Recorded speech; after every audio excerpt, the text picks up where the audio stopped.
Guys, ablihan na to ang atong durian nga bagong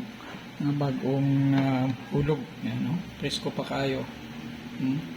Presko pa, basa pa siya. Tapos kaya nahulog siya dito sa porch.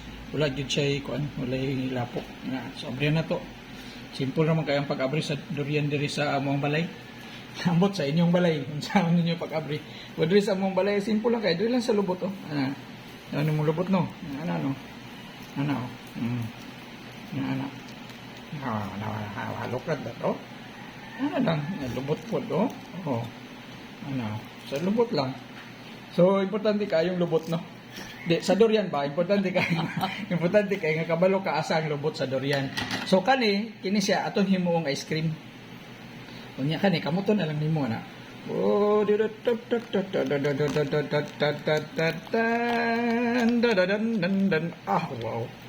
You see that? Okay. So, kani. So, himuha na to ni siyang ice cream, ha? Magic. Tanawa kung saan magic, ani. Himuha na to siyang ice cream. So, kuha na ko siya diri. Ice cream ni siya. Instant. Ice cream, ha? Ups. Ayan. Durian ice cream. Ayaw sa si atong uruton. Tanawa to kung sa kadaghan ang sulod. Ani nga isa ka buok. So sa isa ni ka punuan, late ni siya nagbunga.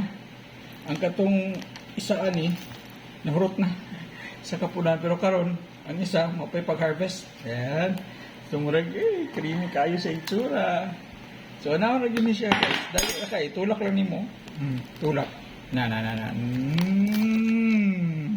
Tulak. Wala kayo wala na kayo sophistication. Na din kay nani. And then ini mo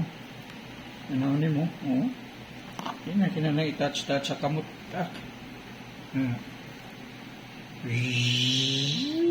Kalami. Okay. So tilawan na to. Ay sa undang. Ay. Wow, tilawan na to. Tilawan be. Kini na lang.